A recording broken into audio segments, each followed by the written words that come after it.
Let's be honest, many girls dream of a wedding, not just because they're ready for marriage, but because from childhood they've been shown that a wedding is the main sign that everything is all right with you.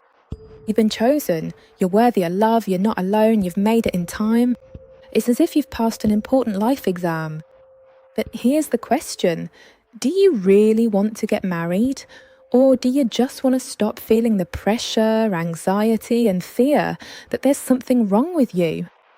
My name's Valentina Lipskaya and I'm a clinical psychologist. In my practice, I often notice the same story. On the surface, a person talks about love, relationships and a future together. But if you dig a bit deeper, another question arises, why are we so afraid of not getting married? And that's not the same as asking, do I love this person? Love's about moving towards someone, the desire to be close. But fear is about something else entirely. What if I don't live up to expectations, don't make it in time, or end up somewhere other than where people think I should be? Inside us, there's rarely just one voice. There are our own desires, the expectations of family and those around us, social scripts, comparisons with others, and the pressure of age. And there's anxiety, which creates a sense of urgency. And in all that noise, it's easy to lose sight of what you actually want. I often tell my clients, a wedding is just one day, but marriage is a lifetime.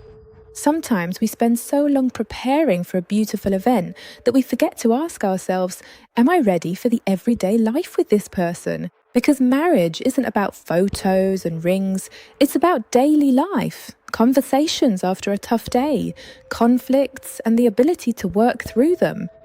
Everyday routines, tiredness, support and responsibility. And then the question changes.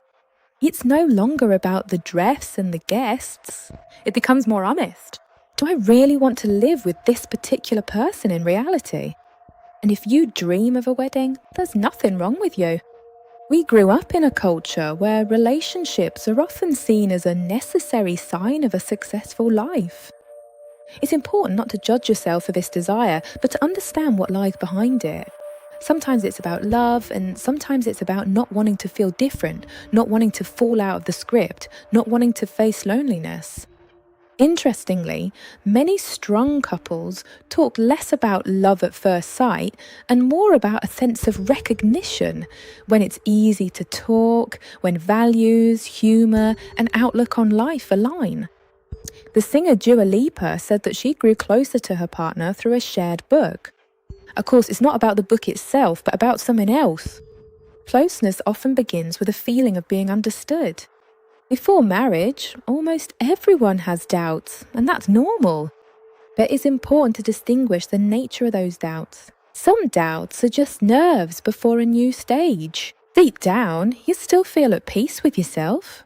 But there are also doubts that feel like inner resistance, where you even feel relieved at the thought that the wedding might not happen. That's already a signal worth paying attention to. So a useful question to ask is this: if I take away the expectations of my family, society and those around me, do I still choose this person? Not the idea of marriage, not the status, not the image, but the person themselves. Another important criterion is to see your partner as they really are.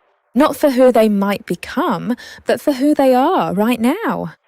How do they behave in a conflict? How do they react to rejection? Do they take responsibility? Can they talk about difficult things? Because we enter into relationships not with potential, but with reality. And the clearer this is before marriage, the fewer disappointments there will be later on. Over time, the question changes. It's no longer, do I want to get married? It's a different one. From what state am I wanting this? Is it out of fear or out of an interest in life? From pressure or from inner agreement? From a need to fit in or from choice? A mature desire for marriage is usually calm. There's no panic, just a sense that I can be on my own, but I still choose this person.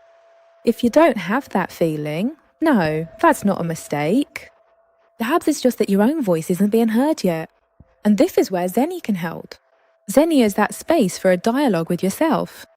It helps to structure your thoughts, better understand your feelings, and notice your real desires. Sometimes what's more important is not a quick answer, but the chance to honestly ask the question. Subscribe to the Dzeny channel. Here we talk about psychology, relationships, and the inner reasons behind what's happening inside us.